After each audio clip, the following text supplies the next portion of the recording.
Blog Talk Radio. Good evening, everybody. What's up? It's your peoples right here, GFT Radio Show. Today is Friday. No, today's Thursday, February 11th, 2016. Don't laugh at me. Yo, you know we here every Thursday, 10 p.m. to 11:30 p.m. Call us if you want to call in. Hit us up at 657-383-1155. And also remember, you can catch us at www.gftradioshow.com and also blogtalkradio.com/GFT Radio Show. Tonight I have my co-host with me, Sunny. Hey. Red. Hey. And I got my man Clint on the phone, too. What's going on, good people? What's up, everybody? Tonight we got a pretty good show going on tonight. Interesting topic we have going on. Racial insecurity. Is the race card overused? Hopefully we can get some good feedback and interactions with listeners today and see what they have to say about this. But let's hop right into this. Your guys' takes on this, on racial insecurity. Do you think the race card is being overused? You feel people of all races are quick to pull the race card? Right.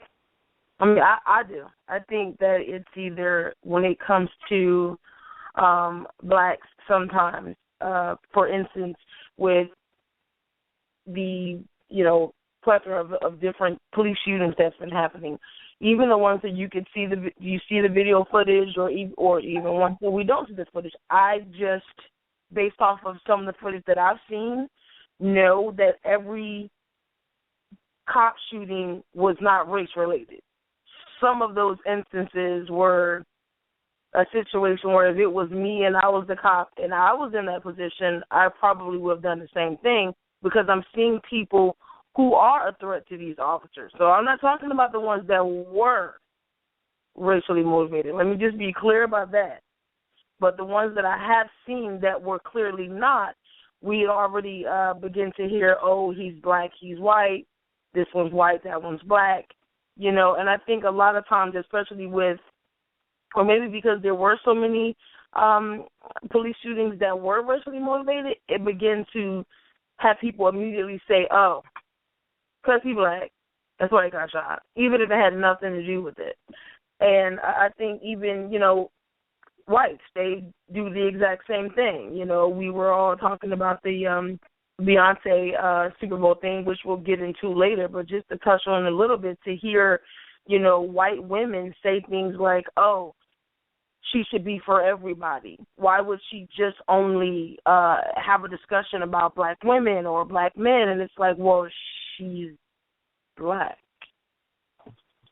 And so I do think that it's both. It's all races. It's not just blacks or just whites. So, yeah, I would agree with that.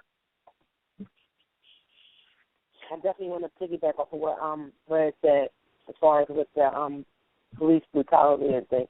I don't think, well, in some incidents, like she said, it is a racial thing, but I just think it's in some cases that we're seeing when it involves other races, and not necessarily just other races, but black, everybody.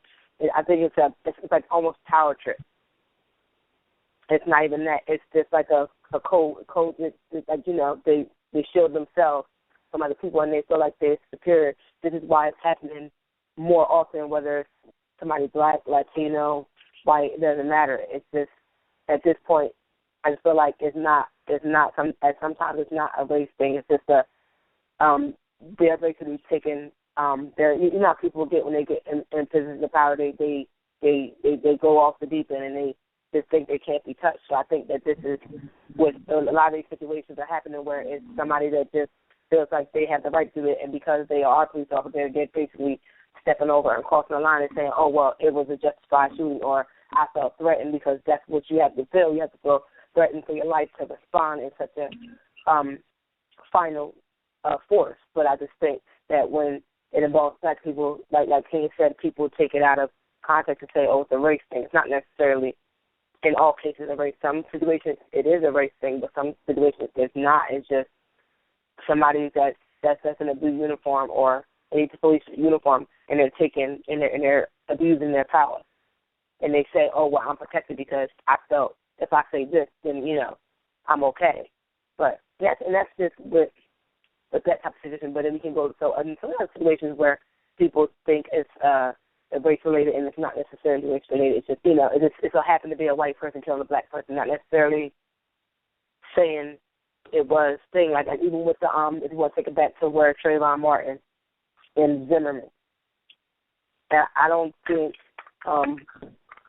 that was a race thing. That just was a prejudice thing.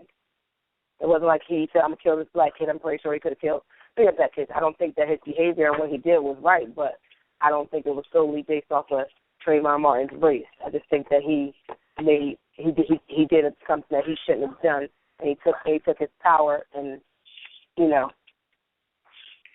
used it accordingly, and then try to say, oh, well, I felt this, when you couldn't have felt that way, because if you look at the facts of that case, he should have stepped down and let real police officers do their work, but he chose to take matters in his own hand,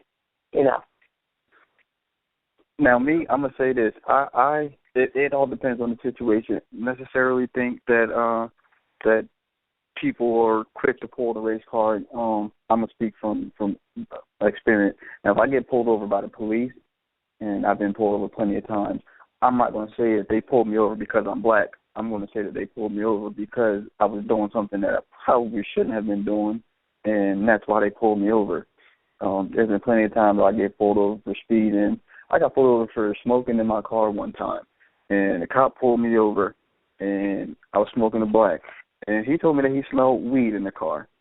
Now, I don't know what training school he went to determine that a black mile smells like weed, but when he told me that, he came back and told me that he was going to have to search my car because he suspected there were drugs in the car. Now, at that moment, I forgot all my Jay-Z lyrics. And I was like, you know what? He says he smells drugs. I'm going to let him search my car. Now, it wasn't because I was black. It was because he was doing his job. In my opinion, it was because he was doing his job, not because I was black and he thought that I was transporting drugs or smuggling drugs or anything like that. So I'm not going to say he pulled the race card on me on that one. Doesn't matter if I was black, white, Spanish, whatever. If you get pulled over by the police, 9 times out of 10, it's because you were probably doing something you weren't supposed to be doing, not because of your race or your color. That's just what I'm saying. In my opinion, I think sometimes people do play the race card. You know what I mean? Because there's many ways to play that card. You know what I mean? Like, for instance, just previously, you know what I mean, on quite a few of our shows, we was talking about the Oregon standoff. You know what I mean? One way to play that race card is everybody was saying that if they was black, that thing would have been over. You know what I mean? That's a way of playing a race card because they was all white people. You know what I mean? They let that thing play out. And most black people felt some type of way because we felt like if they was black, y'all wouldn't have let that go down like that. You know what I mean? You wouldn't let nobody come in no federal building with no guns and take over because they was all black. That situation would have been handled different. You know what I mean? So I think naturally, not individually, but as a whole, I think black people are more sensitive from the things we've been through as a community. You know what I mean? Over the years, naturally, sometimes even when it's not racially motivated, you know what I mean? That's the first thing that comes to everybody's mind. You know what I mean? Is race got to be a factor? You know what I mean? When technically it's not true all the time. You know what I mean? Race isn't a factor. You know what I mean? Like we was talking about with the Cam Newton thing. You know, in my opinion, you know, when they was questioning him about, you know what I mean, his race, and he thought, you know what I mean, people don't like him, you know what I mean, it could be a cultural thing or this, that, and the third. You know what I mean? I heard more black people bring that up than I heard white people say that. You know what I mean? Because I know a lot of white people that like Cam Newton. You know what I mean? So I really didn't hear the chatter of them complaining about him dancing in the end zone that much. I heard it more from black people saying that white people had a problem with it. You know what I mean? Or black people bringing that narrative into the situation. That's just my point of view. Okay. I can dig that. I mean, like, and it's funny you brought up the Oregon thing, but you know what? Like, maybe we are very sensitive, but to me, that's, in my thought process, that's being realistic, because the first not, and I may be pulling the race card here, and I'm going to say this, but I think it's situations like that, or situations where it's I think that when it comes to considering something a threat, it's not necessary. I mean, they don't, for whatever reason. Like I said, had it been white blacks who walked into that thing, I don't think it would have went as far as it did or as long as it did, because somebody would have felt threatened and they would have took medicine to their own hands.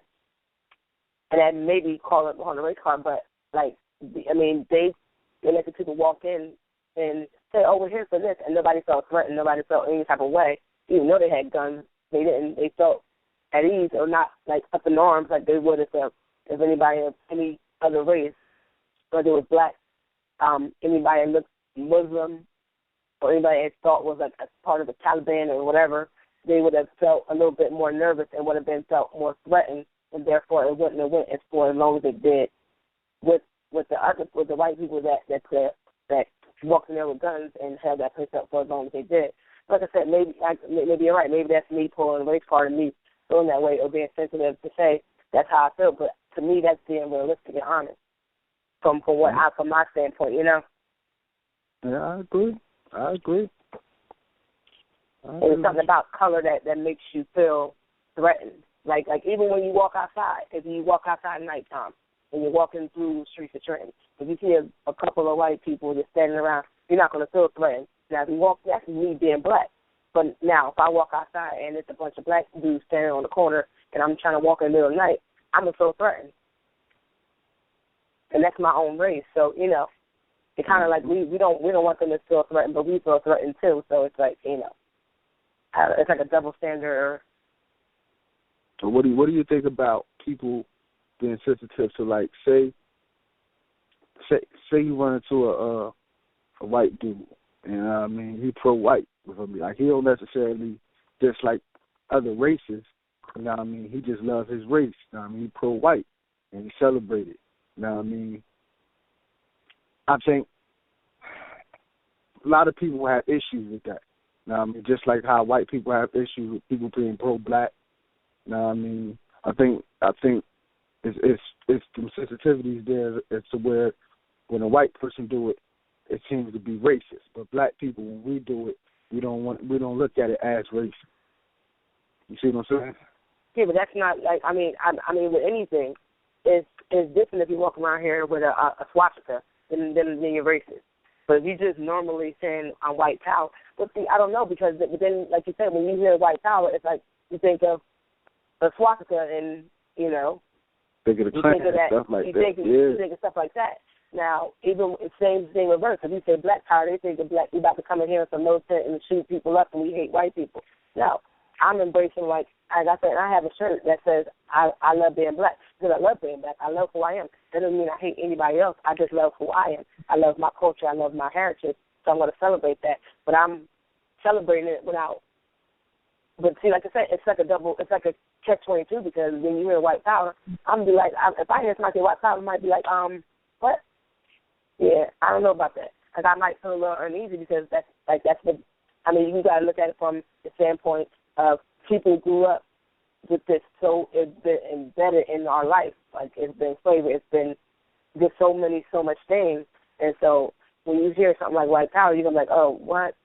It might not be, like, we might not think, we're not going to entertain people think, oh, we can celebrate white people. No, I might be worried that maybe I walked into the wrong place.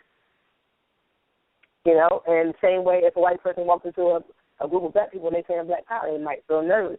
Should we feel that way? No, but that's reality. What y'all think? I mean, well, I would agree with that. I've walked next to people of different races that made me uncomfortable.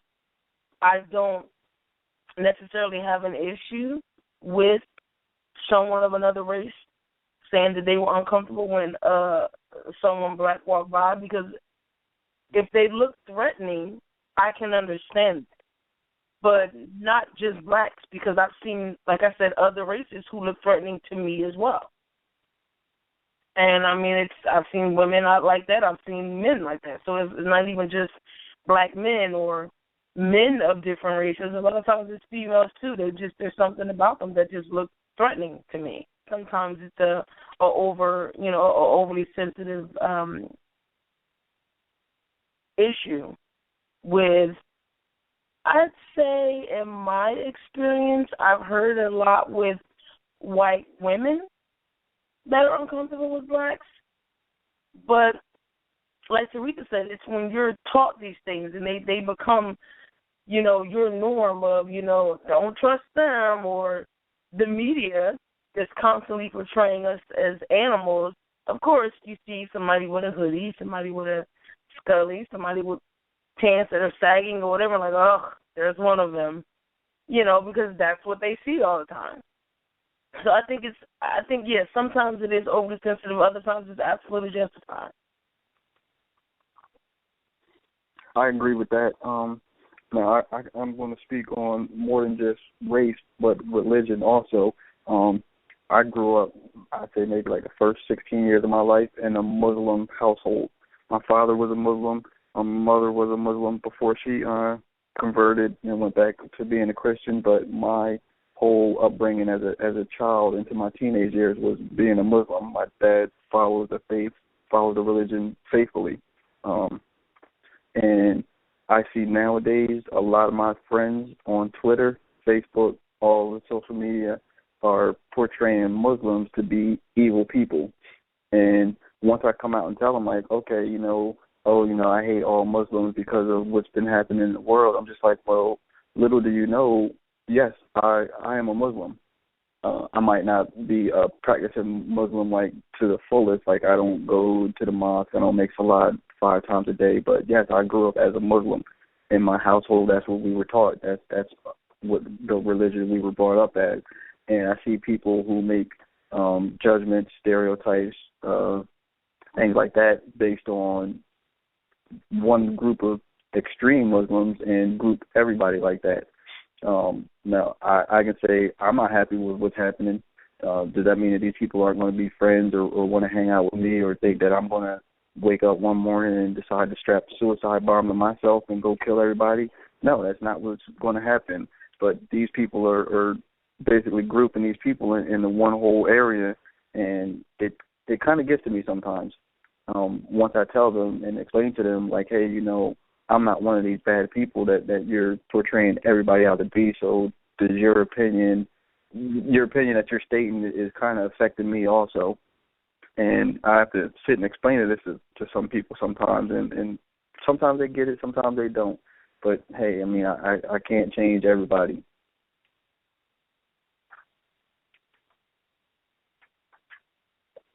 What? So I think we're going to dive into we're going to talk about the Black Lives Matter too. We're going to talk about the Black Lives Matter. We got to talk about the Super Bowl performance Beyonce happened this Sunday, the whole thing, because that's what basically kick-started a lot of this discussion that happened this past week with this whole Black Lives Matter, the Beyonce performance during the Super Bowl. I've been hearing a lot of things back and forth about how some people appreciate it, some people are calling how foul she is for the things she did, how she stole the Super Bowl show, how she had police escorts and the Black Panthers, and it's just a whole lot going on ever since the Super Bowl performance Sunday. Yeah, I think go into that. I think we should also, since we just touched on if we think whites are sensitive. I'm sorry, if we're sensitive when white people are making certain comments about us, I think we should also explore the other side. Instead of just are we sensitive, do we think sometimes that they're sensitive when we don't do things that they think we should do? Like you were just saying with the Beyonce thing, do you feel like maybe they're being too sensitive with the fact that this is a Black woman who's celebrating being Black? Like, do you think especially during Black History Month? Like, do you think that it's overboard? Is what I'm saying. As you go into the Beyonce Super Bowl scenario, I definitely think that white people are overly sensitive when things like this happen because they're the main ones who are out here protesting and demonstrating and doing all these things when somebody does something that relates to Black Lives Matter or things like that. They're the main ones to jump out here and say, oh, they're quick to say Black Lives Matter, but let's talk about the white girl that was kidnapped or killed or something like that. And then they turn it around like, oh, well, if the black guy would have obeyed the law and did what the cops told him to do, then they wouldn't have been shot. But they don't take into account all the things that went into this whole issue of why these things happen. I think that people are overly sensitive when it comes to black people celebrating their culture, heritage, things like that. You know, it's funny too. You know, we've been on the blog. We've been posting up the Faces of Our History, the series I kicked off for Black History Month that I do every Black History Month. And I had this comment because I posted on our blog and I also posted on my personal blog. But I have this comment. I don't know his race. I don't know his nationality or anything like that. But I've posted two of my posts that I posted about Black history. He's basically saying he's overhearing about it. And he's like, oh, basically saying we keep whining while we move past it, get over it. I think when I first initially was talking about the series I was going to kick off, and he commented, and I forget what his first comment was, but he just commented on one of the posts that I recently did, and he was saying he over it, and he basically went down a line of how people call because actually the post was about, I forget who I just posted about, that's so bad, but it basically was the father of the blood thing, and I forget his name. It's Charles something Drew, and I was just talking about how he had suffered a lot of challenges with being in that type of field because they didn't want a black doctor or black people dealing with blood and stuff like that, and they didn't want once he established the blood bank for the Red Cross, it basically segregated the types of blood because black people's blood couldn't be given to white people and things of that nature. And it basically was talking about how he had trouble getting into different colleges because of his race.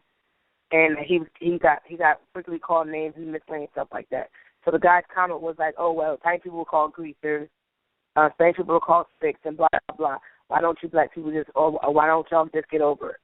And I thought he was being insensitive, and I'm just like, this is our month to celebrate. Not necessarily it has to be during the month of February, but this is a month for Black history, so we're celebrating it. And I wanted to tell him, but I didn't want him to tell him not to comment. So I just wanted to say to him, like, I understand how you feel, but this is our month to celebrate our heritage. This is what we're doing. If you don't like it, you can go elsewhere. But he keeps coming back to the blog, liking the post, and then wanting to comment. So I just think that to me is odd because you don't know really how to respond to that without being, like, I don't want to be sensitive and thinking that he's just, because I don't want to assume that he's white and he just hates black people. Like, I'm struggling with how to even reply to him. Because the last reply I said, I don't know how to reply to that, but you're entitled to your comment. And thank you. And I left it at that because I wanted to say something else, but I didn't know if I was going to be, if I was being sensitive because it was about black people. You know what I find funny about that whole issue that people bring up? They say, oh, yeah, they call white people, they have all the names for the white people and the Spanish people, they call them crackers, and they call the Spanish people sticks. Then they get down to the black people, and they're like, oh, yeah, you black people, you're called the N-words. It's so bad that we were abbreviated and shortened. Like, you can't even say the word. You have an abbreviation for it. You say you call them the N-words. Like, you can't even say it. That's how bad it is. And that just blows my mind that people are so sensitive to that subject that you can't even say the word. Like, you can say whatever.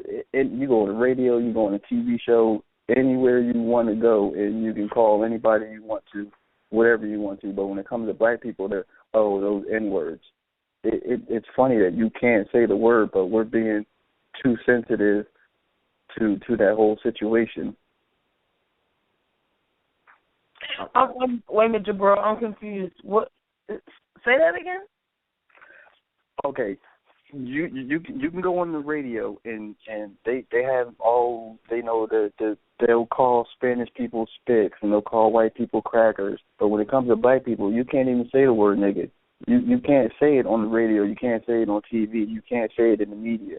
You see it on TV, media, posts, whatever, and they abbreviate it to saying the N-word, and they try to tell us to get over it. You can't get over it if you can't even accept the fact that, yeah, we're called niggas, but you have to abbreviate that word when you want to say it. You can't say that word. You have to say the N-word. And that just baffles me. It blows my mind that you can't say that word, that it's so bad, it has so much power to it, but you can't say that word.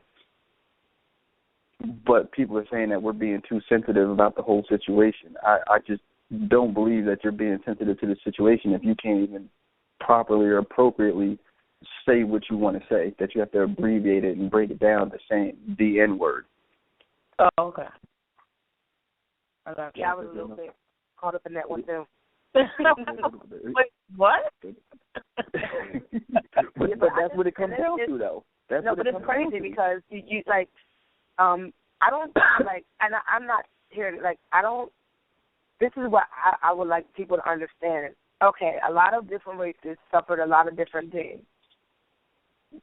But like that, like I said, that word carries so much hate and so much with it that if ever, like I said, I've been called that before, and it completely caught me off guard, and I had to do a double take because I couldn't believe this person said this to me, and when that word is said, it just brings out something out of you, like anger and everything out of you, and it's just like you got to hold it together, because then if you respond, it's like, oh, why did you respond that way? Because what did you just say? Like I don't like I just think that people are like in some instances people are not sensitive to the fact of other people's feelings. That is a very, very hateful word. Whether we and then they say, oh, well, you guys use it. That's a just kidding. When you guys call each other all the time, and I just I try not to say it, but I would say it, but I wouldn't I would never walk up to somebody of white or call them a cracker or call them trailer park trash or white trash. I would never do that. I would never call a Spanish person a stick. I would never call a Italian person a greaseball. Like, even if that word doesn't hold as much weight as that word does, I would never say that to somebody just to be like, because it's a derogatory thing. I'm going to say, I don't like it, you stick. Like, that's a derogatory thing to say to somebody. I wouldn't say that. So, no, I wouldn't want you to call me the N-word, because I wouldn't call you a derogatory name either. And spoken, though, I feel like when it comes to that word, there are instances where black people are too sensitive. And I say that because if I hear you call all of your homeboys and whoever else the N-word, but I just feel like you don't have the right to tell somebody else they can't call you that, because you can't. I mean, I get that people, it's not even sometimes, and this is just the way I see it. I'm trying to understand why people have an issue with it when it comes from one way, but not when it's coming from another way. The thing is, maybe it's the intent behind the word that upsets them.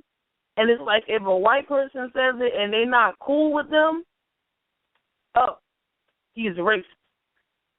Whereas if somebody else come up behind you, and another dude who's mad, because if a black man is upset at another black man, and he be like, oh, F this and da-da-da-da-da, that black man does not look at the other one as, oh, I cannot believe you just called me the N-word.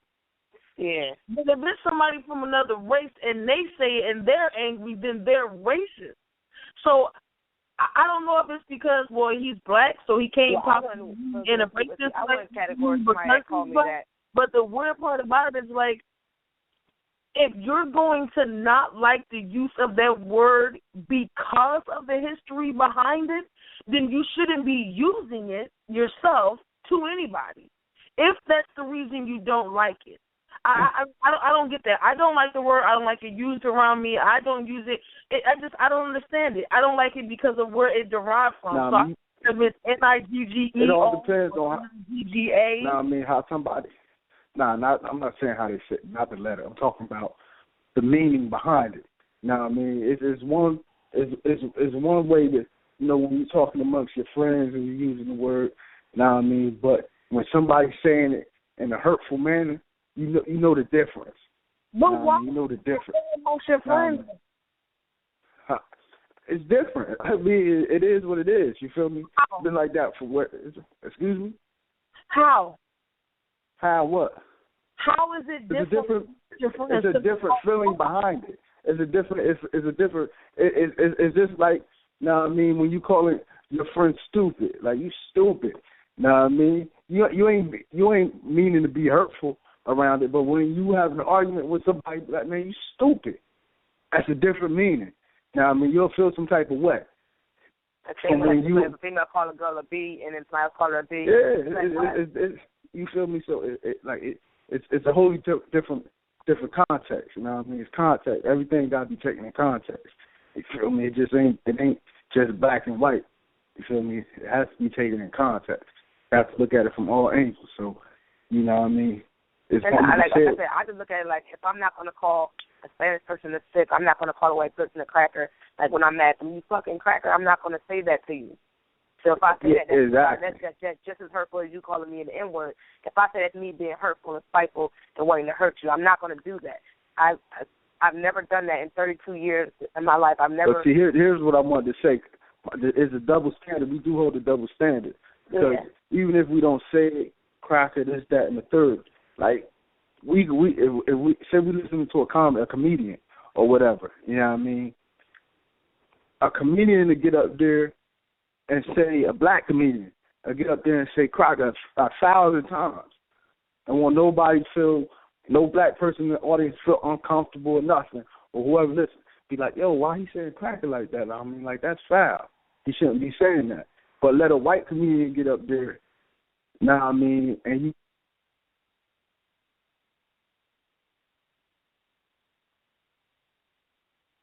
Now I mean, so like it happens all the time because most black comedians, when they do their comedy, race is always a part of it.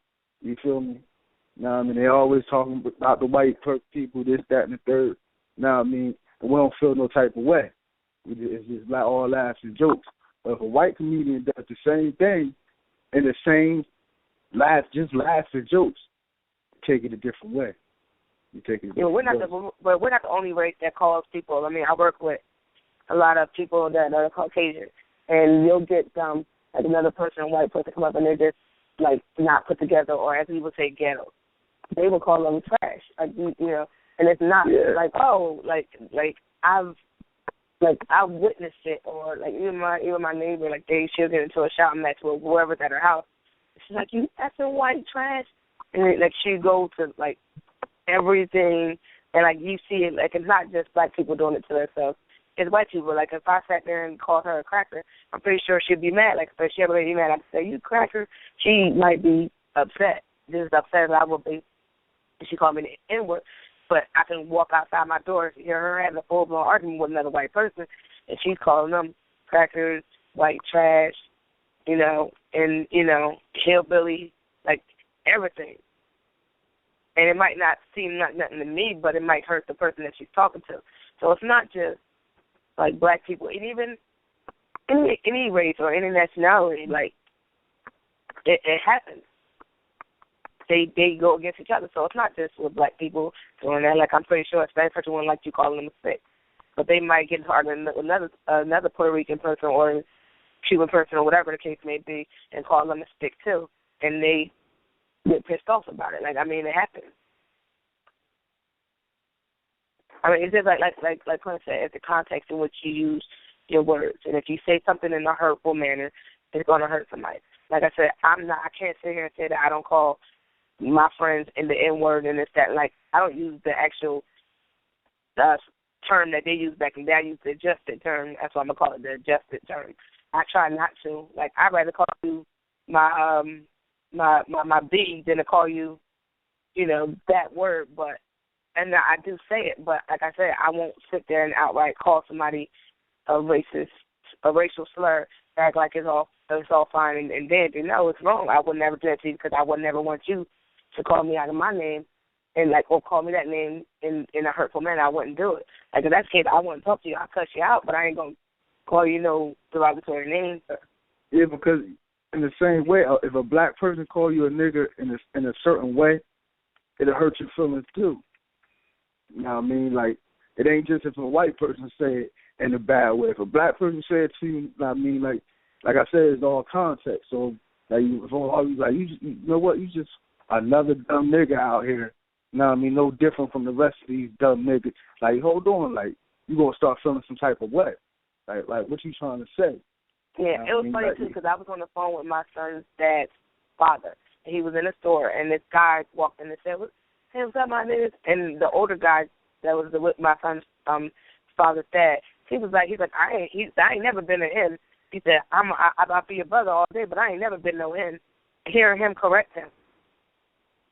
Because he, in his mind, you're not going to call me that. Like, you're not going to call me any term of that word. Because I'm a brother. I'm never going. He said it like she said it just, and he said it calm, he ain't getting loud enough. He said, I'm never going to be no in. I'm always going to be your brother. He said, so I'm going to need you to address me as such. And he's like, oh, my bad, brother. Whoever it was, like, oh, my bad, brother. And he shut it down. But, like, that's his self. He chose not to be called that, no matter how the word was used, whether it was a black person calling him that, whether it was a white person, he just didn't want to be called that. And that's your right. And that's your right. You feel me? That's your right. You don't want. And that's let me know that he felt offense to that guy that didn't know him, or not even know him. He didn't have to know him. He just let him know that I'm never going to be that. So you're not going to address me as such. And I mean, and I feel as though that's how you want to be. That's how you carry yourself. You know what I mean? And you have to hold that standard to everybody.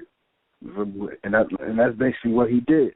You feel me? He held that dude to the same standard he would hold that white person to. You know what I mean? He don't want to be used in no context. Yeah.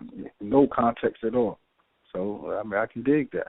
If that's how you want to go about it, then okay. I mean, just like I know I had a friend, he ain't like nobody calling him, that's why I use that analogy, stupid. He ain't like nobody calling him stupid no matter what. Whether he was joking with him, serious with him, I mean, like, no, don't call me stupid. He just had this thing. I mean, you say anything else to him, if you call him stupid in any type manner, he'll catch your attitude. No. They used to make it so less, and they call the guys boys. They didn't look at them as men. They called them coons. They called them monkeys. Babies. Like, it's so many things that you can say to somebody that'll be taken out of context. So you have to be mindful of what you say. So I mean, that's what any race. There's so many names you can call other people, and they might take offense to that. So you have to be. I mean, I watched it happen at work. This girl I work with, she's Guatemalan, and the guy walked up and he said something about he went somewhere and the lady couldn't see him go back on the boat and go where she lived at, and she took offense to that, and she told him like, what? And he just looked at her and he said, oh, can you teach me? And she kind of walked off because she took offense to him, basically saying it for the person that he was talking to go back on the boat. Like, that's what anybody, I'm pretty sure whether he was white, black, blue, or purple, she would have took offense to that. Yeah. That we got lined up. Sensitive when Caucasians don't acknowledge them on the level that they acknowledge themselves, since we're in this conversation right now. How do y'all feel about that? Are blacks too sensitive? Well, I don't think so. I think that it's like with something. I'm sorry. Hold on a second, Ray. Jabril, you saying are blacks too sensitive with which part? Are blacks too sensitive when Caucasian people don't acknowledge them on the level that they acknowledge themselves? Not you. I'm sorry. Go ahead, Sonny. Oh, no, I was just saying, like, is that, well, I'm trying to make sure I understand it correctly. So you're basically saying that professing white people don't acknowledge them the same way they would acknowledge other white people, or how black people will acknowledge themselves? I think it depends on ourselves and what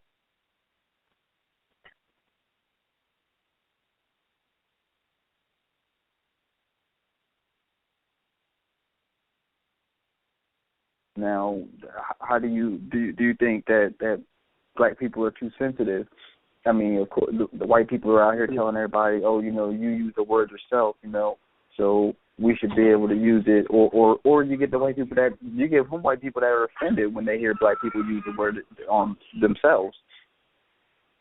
I mean, so it's kind of a double standard, and it's kind of not. I mean, like I said, you get the white people that will use it in a negative way, or you get the people that are offended themselves when they hear other black people use it.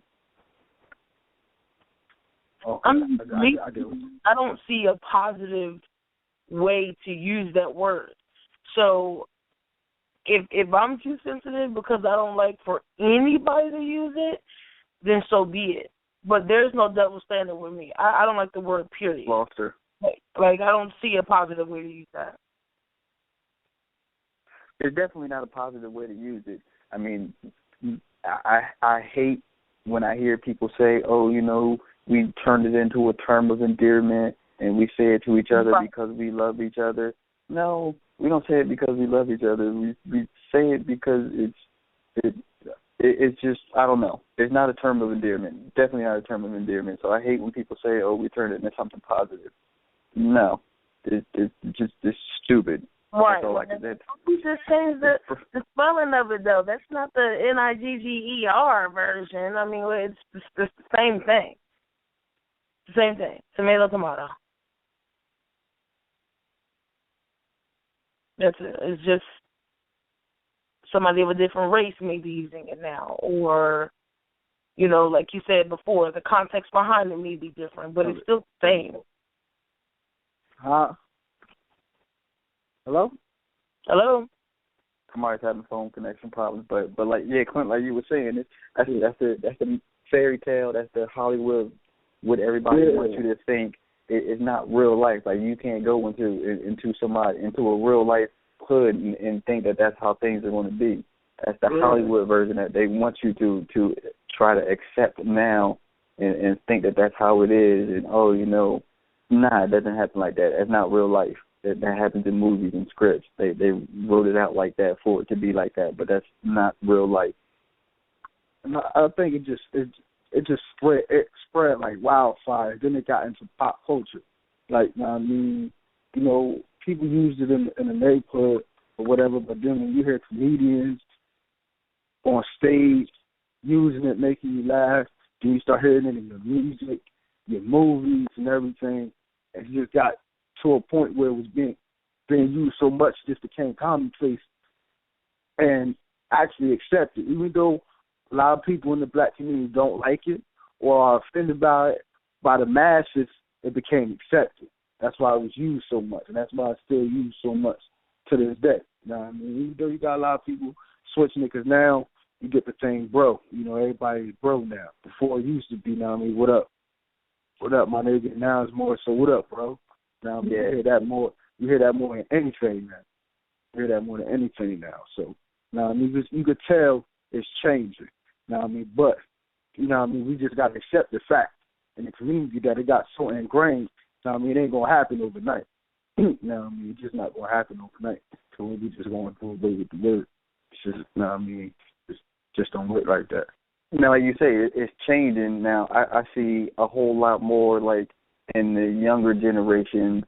It definitely is changing to bro or whatever else you have. But as you get older, I think as people get older, they understand more about the word itself and the meaning behind it and things like that, where you don't hear that much of an older generation using that. It's more of the younger generation. Like I say, it's in the culture, it's in the music that you hear now, and this is what the young kids are listening to, and they'll use it a whole lot more than an older person. Never heard my dad once say it. Never once heard my dad call me a nigga or call anybody else that. But if I sit here and I see friends or little cousins, nephews, or anybody else younger, daily word in their vocabulary. But older folks, as you get older, you steer away from that. I agree with that. you're exposed to more, you know what I mean? You learn more as you get older. You feel me? But I do believe that it's up to the older generation to explain that to the younger generation, because the younger generation had to get it from somebody. You feel me? They ain't just start hearing it by themselves, but they had to hear the older folks saying it too. Just like around here, you know what I mean, my neighbor, I see young kids, you know what I mean, say it. You feel me? They use it like a pro. You know what I mean, it's like wow. You know what I mean, they cuss like sailors. You feel me? But you gotta understand where they got. They heard they had it. You know what I mean, start at home, somewhere. You know what I mean, school. They're picking it up from somewhere. TV, which is, you know what I mean, the main culprit. Music, which is another main culprit. So that's where it all starts at: music, the TV, home use. You get a lot of these younger people, and that are raising younger people, and it, like I said, it becomes a regular word in their vocabulary, and it just keeps rolling on. It just rolls downhill. Younger generations will teach it to the younger generations, and it just keep on going. And the piggyback off to like the TV stuff, I think that's where a lot of stereotypes come in between races. Now, I mean, a lot of white people don't come in contact. As we were just talking about, I ain't that many. Now, I mean, really not that many black people in America compared to white people. You feel me? So a lot of their contact, TV and music and stuff like that. You know what I mean? Or stuff they just see on the internet. You know what I mean? So they had these preconceived notions, these stereotypes of us already. So there's really no feeling behind it because they don't interact with us. So they thought process is without no feelings for it. They just, that's how all black people are. You know what I mean? It's really not like that. You know what I mean? And I think black people are sensitive. Black people the same way. You know what I mean? For the most part, they think all white people the same. You know what I mean? So, you know what I mean? It do go both ways. And sensitivities do go both ways. I think that needs to be corrected on both ends. Definitely true. Definitely true. We had one more question lined up. I don't know exactly where that was going, but it said, "Will there ever be an equal playing field?" Like I said, I mean, this whole episode today was all about the racial insecurities and the race card being overused. And one of the questions that came up was, "Will there ever be an equal playing field?" How do you feel about that? Do you think things will ever be equal when it comes down to things as far as race and insecurities and things like that? I saw a lot of these posts that came up with this whole Beyonce performance and saying, how she came out with the Black Panthers and all the dress and the uniforms and the hairdos and things like that. And they were saying, like, if white people would have came out and did a whole set with the Confederate flags and all this other stuff hanging up, then black people would have been all up in arms. But in one of the pictures, they had like a whole bunch of different country artists and things like that with pictures of the Confederate flag hanging up in the background, or drummers and people dressed in all Confederate flag uniforms. But you don't see white people all up in arms about that. You don't see black people all up in arms about that. But Beyonce goes out there with her Black Panther dancers, and the world's about to come to an end. I mean, as much as I'm tired of hearing about Bouncy, the thing is, what a lot of people don't understand is that I think a lot of whites may have been offended by that because they, too, are huge fans of Beyonce. So, to me, personally, this is just my opinion, I feel like they got too sensitive when she did something that didn't include them. Because she's not usually, let's be honest, Beyonce, until now, has never been the kind of entertainer that was just like pro-black, this, and that. It was the first time we've seen her do something of this caliber. So I think it's also sort of a shock. Like, oh my gosh, did she really just do that and not include us? Because they don't see her as, black. They just see her as Beyonce. And it's like, oh, one of my friends just left me out of that. Like, where's your loyalty, Beyonce? How could you not include us in that? I mean, in my opinion, I think this is the instance where they were being too sensitive.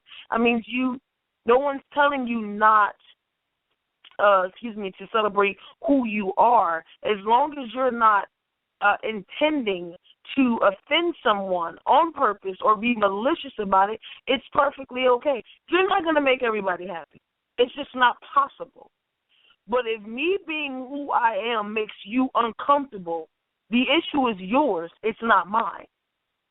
Mm-hmm. Period. I mean, I don't see what she did wrong. She's black. It's Black History Month. It's the 50th anniversary for the Black Panther Party. Are you serious? How could she not pay homage to that? What's the problem? But then again, that's just my opinion. Yeah.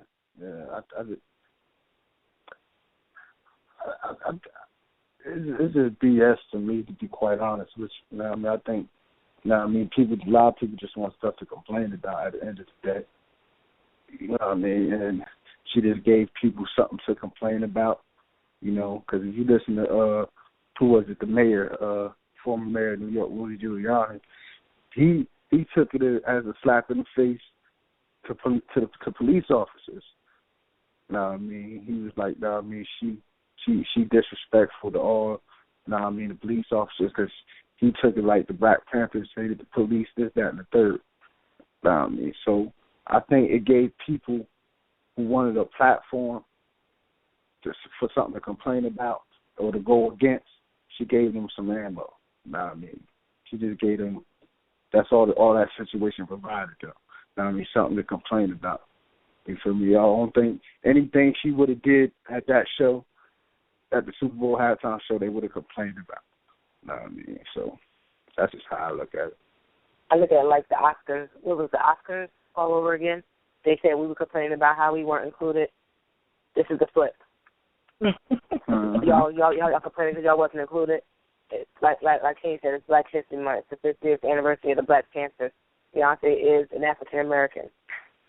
She can't celebrate herself without somebody feeling thing. Everybody's complaining. We're complaining. We can complain 1 minute. Now you're mad because you're mad. Y'all was mad because we complaining. Now y'all complaining now. Now we pissed off that y'all complaining over what? Like it's like oh now okay, you guys complained last time, so let's complain about this stuff. Like it was a show, it was a performance. She performed. We're done. I don't even like her to be like. I don't particularly care for her. I don't particularly care about her music. I had to watch the videos. I had to listen to the lyrics to even understand what the heck the big uproar was about. Okay, I think for me it was more visual than it was lyrical. Words that she used. I think the visual really got people feeling some type of way.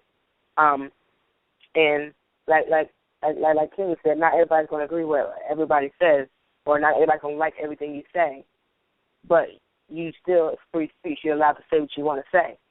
I don't think her intent was to offend people. I don't think anything was to offend people. I think it was to celebrate our history. And that was it. And if celebrating our history is a problem, then apparently it's a problem because, like you said, if you go back, I'm thinking now, if you go back to our history books, we didn't have that much Black history in our history books. We had Aztecs, we had the Mayans, we had the Egyptians, we had Christopher Columbus, we had all these other people, and we had the blurb of Black history. So now when we want to make ourselves important, somebody feels some type of way, whether it's on the blog, whether it's people feeling mad because somebody performed something that was inspiring the Black heritage, it's a negative. Like, so, okay, so you gave us a month, but our month is the shortest month, whatever. We celebrate it, so when we celebrate it, it's a problem. So, like, what do you want us to do, not talk about ourselves? Because relatively speaking, Black history, it should be American history. It's a part of America. But because it's not, we have a history month, and we're celebrating it now. We're celebrating our history within a month, and it's still a problem. No matter who's celebrating it or being inspired by it and doing something that presents and puts the focus on us, it's a problem. It's a part of that question that Jabril asked, you know what I mean, about level playing field. Like, will we ever be on the same level playing field as them? I think, you know what I mean, as a community, you got to stop looking to be included in everything that they do or everything that they have. You feel me? Like, I think there's too much assimilation, includes everybody want to just be included. You know what I mean? Like with the Oscar situation and all that. Like just, you know what I mean? We can do our own thing. You know what I mean? Because at the end of the day, the only color that's really respected in America is green. That money. That's the only thing. That money. Yeah, it don't matter what's your race. You got that bread, that money talk. You know what I mean? That money talk. So black people can make it. You know what I mean? Like we was discussing in the previous show about supporting black-owned businesses and stuff like that. You know what I mean? Becoming more, you know what I mean, money savvy. You know what I mean? Know how the money works. You feel me? We can do that and not include our money in their situation, and then they have to come for us. You know what I mean? They have to. You know what I mean? Cater to us because we hold the money. We are the number one consumers. You feel me? So. But see when that happens, and then it goes back to when you want to take it back to oh my God, I just lost my train of thought. All right, hold on. Before you do that, let me just because we about to wrap this up. We got a couple minutes left, but let me wrap this up real quick. We about to start this after show at 11 o'clock. The phone lines will continue to be open, so if anybody's out there, they got any comments, questions, concerns, they can hit us up, 657-383-1155. Like I said, we're about to wrap up the show in a couple of minutes, but we will continue with the after show like we do every week. So if you're out there, hit us up, let us know something. Okay. But I just got my train of thought. Thank you for that break. But the Black Wall Street, we had that. Yeah. I mean, like that was the first beginning of black people really owning their own businesses, making money for themselves. And what happened? All of a sudden, there was a false accusation of a black person doing something to a white person, and they came and burned that whole town down. Like, relatively speaking, I would love to say that we're going to be on level playing field, but I doubt that. We can try to. I mean, I don't want to say like we should have a defeated attitude where we shouldn't even try. We can try and make them ourselves and get our black business off the ground and make them recruiters. But then what happens when someone takes it upon themselves to do the same thing they did back then? It wipes off a whole area. It can't go down like that no more. I mean, well, you're saying that it can't go down like that no more, but you got police officers stepping across lines. You got people doing things like, I mean, right now the government is going crazy right now. So, I mean, realistically speaking, it could happen. I don't know. I feel as though I mean, that money talk at the end of the day. That money talk. And I mean, if we put that black dollar, we use that as leverage. Now I mean, we could tilt the tape. Now I mean, maybe it won't be perfectly level, but now I mean, we could change some things. We can make some things happen. We can make some things happen because, like I said, it's a capitalistic society, and you feel me? That money make everything run. That money make everything run. When you pull in the money, now I mean, you hold some weight. That's basically what it comes down to. So only way we could even have a chance is, now I mean, put that money together. Come on, putting this money together. Y'all see the price for his Beyonce tickets? Yeah, she totally went from, she totally hit a 180, then she. Guess who won't be attending that concert? Yeah. I will be boo-hoo, not crying. And she got Republican real quick. Real quick on it. She's going to work for Donald Trump. I saw somebody say, like, over the weekend she was black, and then when they started putting the ticket prices up, she turned white. So then he was like, I can't even call her black or white. She's gray at this point. Yeah, but it's crazy we're sitting here talking about it, but with people that's out there that's buying these tickets, like her show is probably sold out everywhere. And people ain't going to be paying their rent. It's black time. She knew what she was doing. Oh yeah, $3,600 for a ticket? What? Mm-mm. Nah. Well, some girl I know said she's taking her daughter because that's her girl.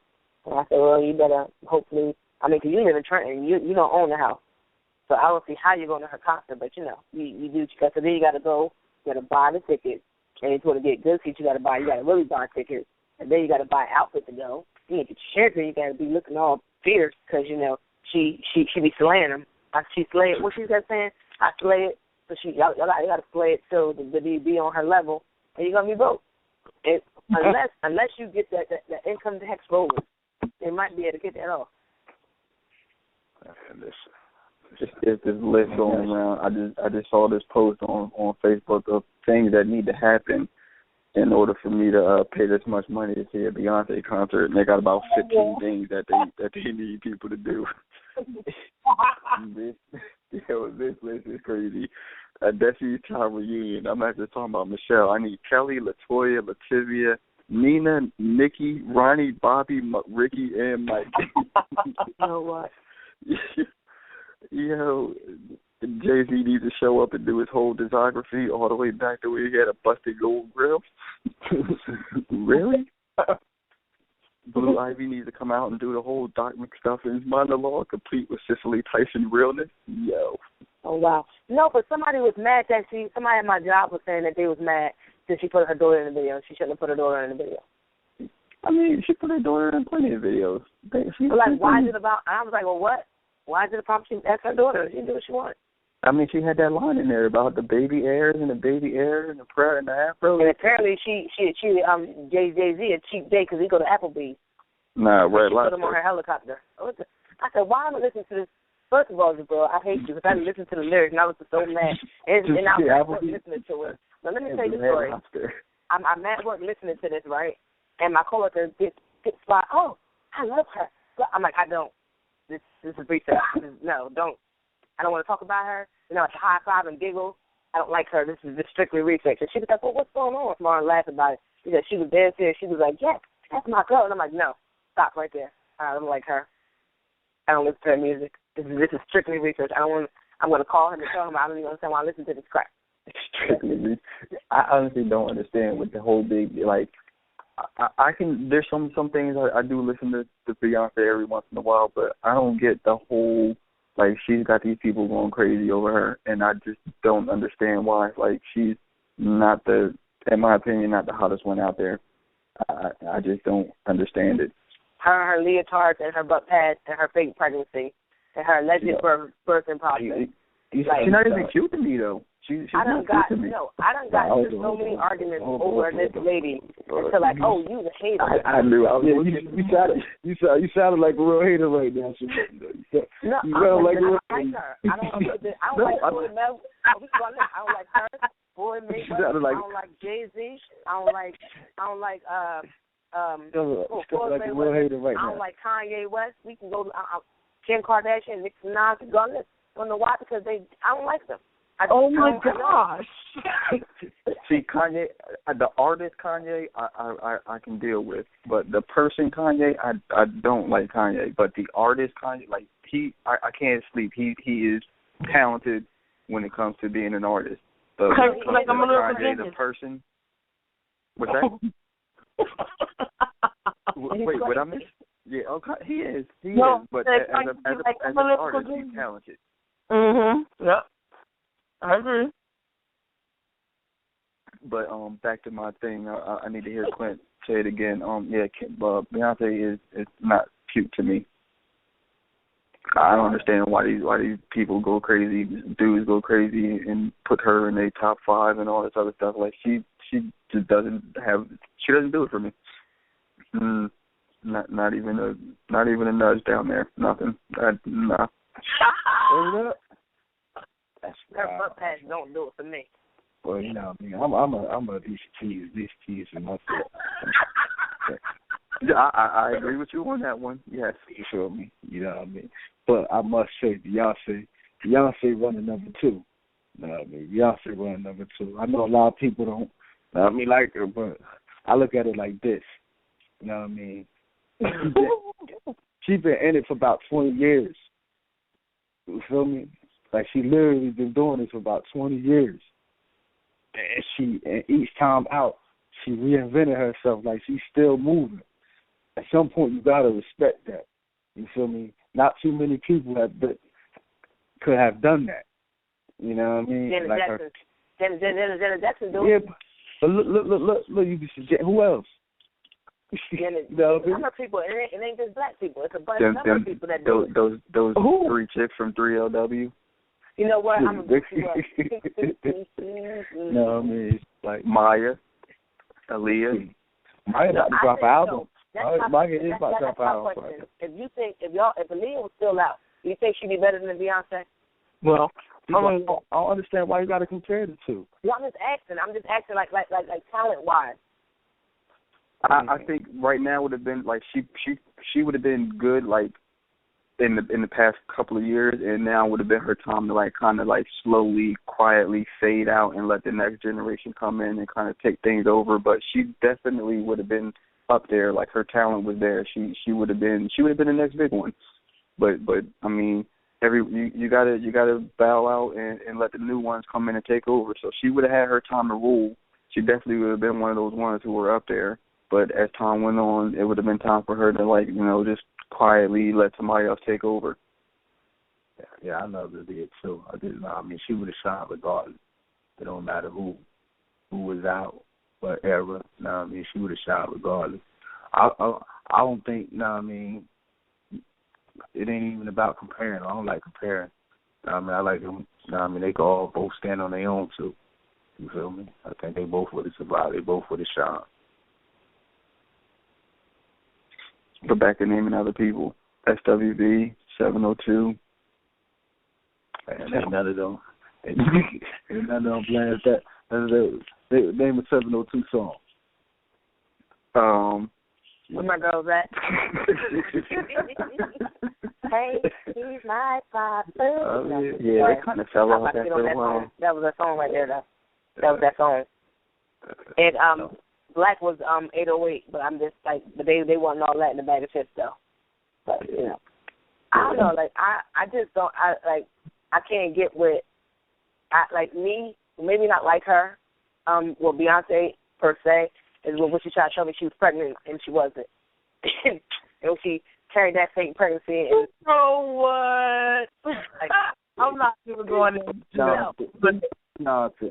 No, I'm just saying, like that's what, like, not even her talent. Oh Lord. No, I'm serious. Like, her talent, I give her that. But when you try to insult my cousin as a mother and tell me that you allegedly carried this baby and you had the baby full term and you just lie. Beyonce was never pregnant? No. She was never. Like, did you? No. You can't tell me 1 minute you got 8 minute ass, next thing you know you got a belly, and that smushed into a goddamn cracker, and you just sitting there like, looking stupid. And then I was pregnant this video. No, you wasn't. You was a lie. And you ain't locked down the whole hospital and make people not be able. That's what pisses me off. You allegedly locked up the whole hospital. Locked up the whole hospital, make it say miss the birth of his 2 twins because you had a fake baby that you had somebody else carry. Like, let's be honest. You had somebody else carry your baby. You had somebody else have it. That's fine. Don't insult my intelligence. The passion and the hate is gleaming right now. You just don't like her. I got it. No, but that's what it is for me. For her, she insulted my intelligence, and that's that. I was like, I can't expect this girl's gonna lie to me and try to sell me this pop dream. Like, come on. But nobody has any proof that she was never really carrying the baby, though. I mean, that's all speculative. She said half the videos that she did, which she did the single ladies and all them videos in between. We like to party and all them videos, right? She was pregnant in those. She was pregnant in those, right? Okay. Single ladies to be exact. She was doing all the dances, moving to the side. Where was her stomach at? Not there. I ain't never see her stomach in that video. I ain't never see her stomach when we locked. And they're like 6-7 months pregnant, and then they blow up. I mean, everybody. No, and I get that, and I get that. Because she's a person. I carry small with both kids. I carry small. So when I was 9 months pregnant, I didn't look 9 months pregnant. I get that. None of this has anything to do with race. I'm sorry. No, we're in the after show now. I didn't about that. No, I didn't mention about that. She taught my intelligence. Well, I mean, I guess in this generation, I feel like I don't know if in our lifetime we will see things on an equal playing field with races because there's so many people who are still breeding nonsense, and what I mean by that is, they feel some kind of way themselves, whether it's, we all have some form of prejudice, all of us. It doesn't necessarily go to the level of being racist, but those prejudices and those, even people who are racist, they're still teaching those things to their younger children.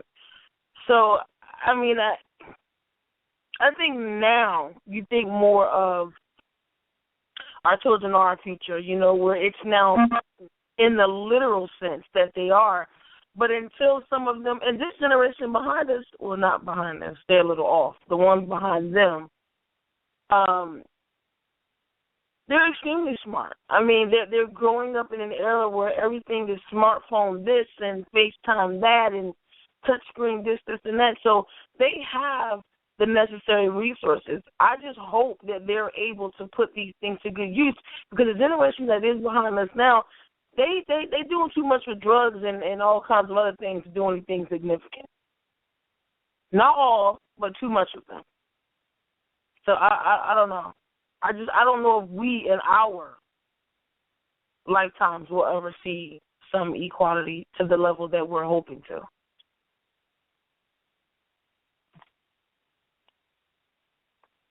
I want to live till I'm 100 so I can see that crap.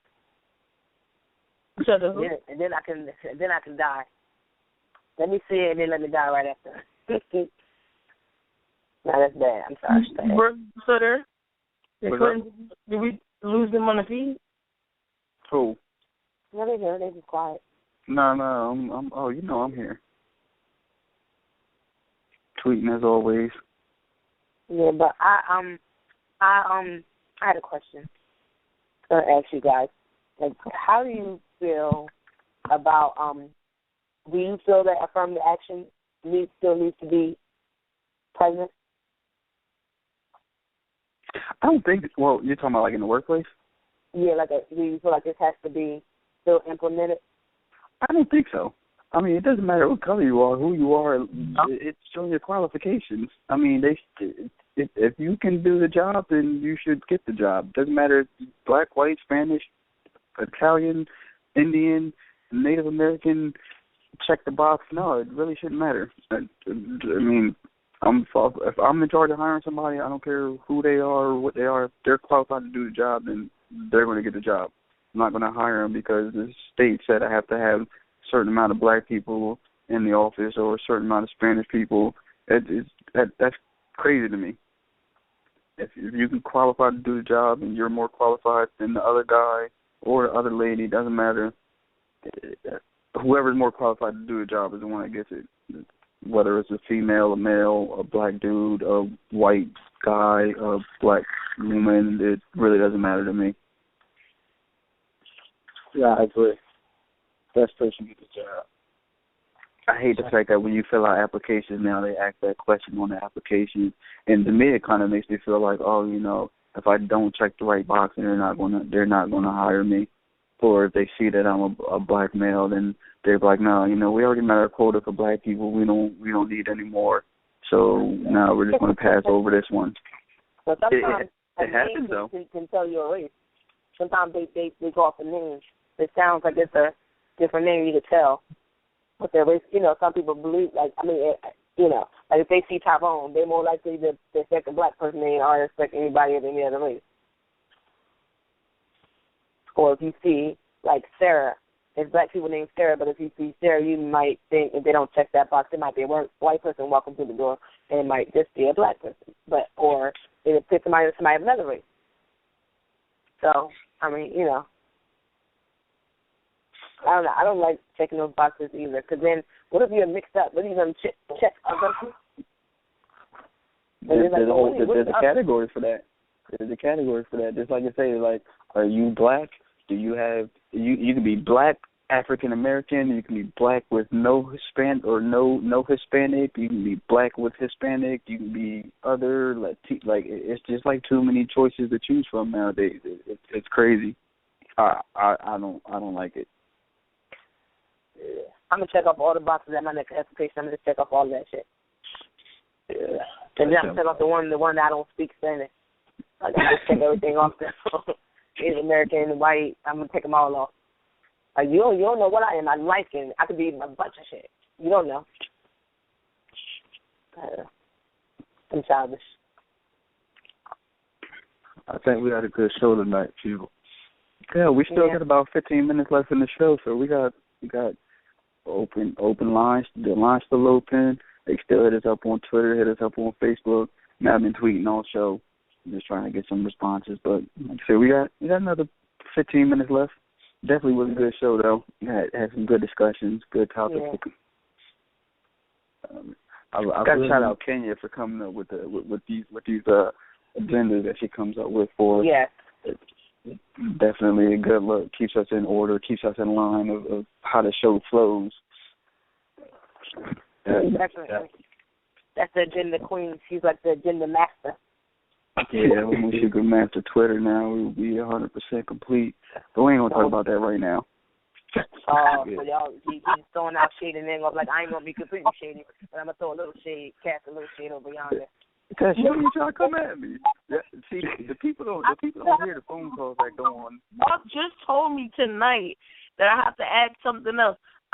For all the listeners out there, I am new to Twitter. I refuse to get one.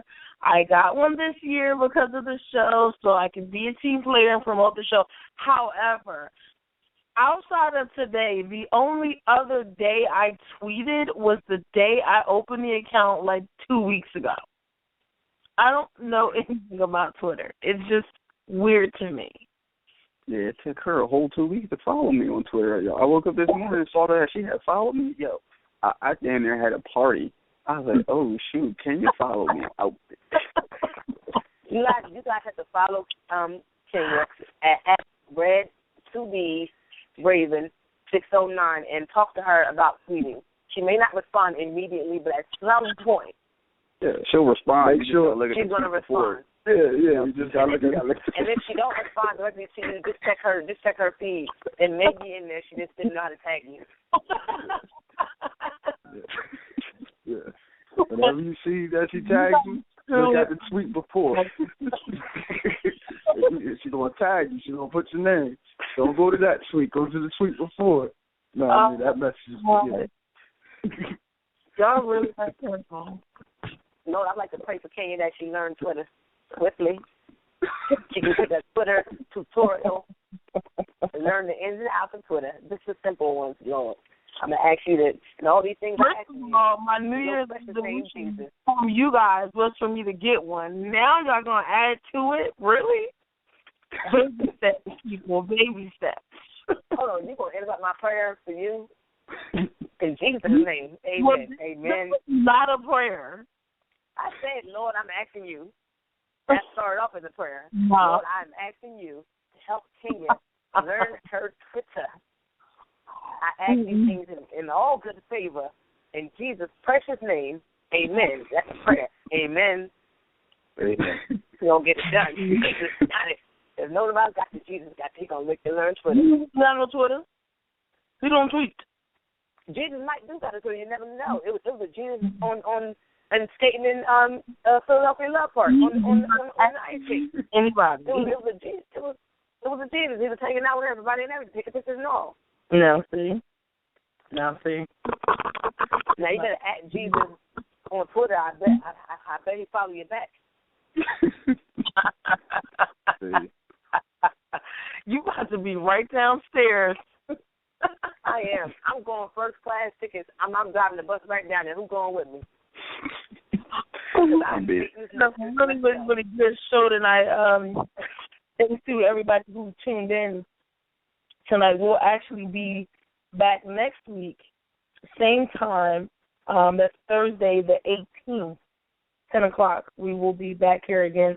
Listen, the show tonight, if you are just tuning in and you didn't get a chance to check us out from the beginning of the top of the hour, we will have it uploaded on our website, which is www.gftradioshow.com. That'll be uploaded on Sunday. You guys can take a look out for that. But again, we will be Thursday, the 18th at 10 o'clock. You can reach myself on Twitter at Red, that's REDD Raven 609. Jabril, you want to give me your tag? At JRO609 at J. You can also reach Clint at East Trenton Groomie and Sunny at IamSunny_D on Twitter as well. Clinton has a blog as well, A King's Truth. Sunny up on kingstruth.com. That's my blog.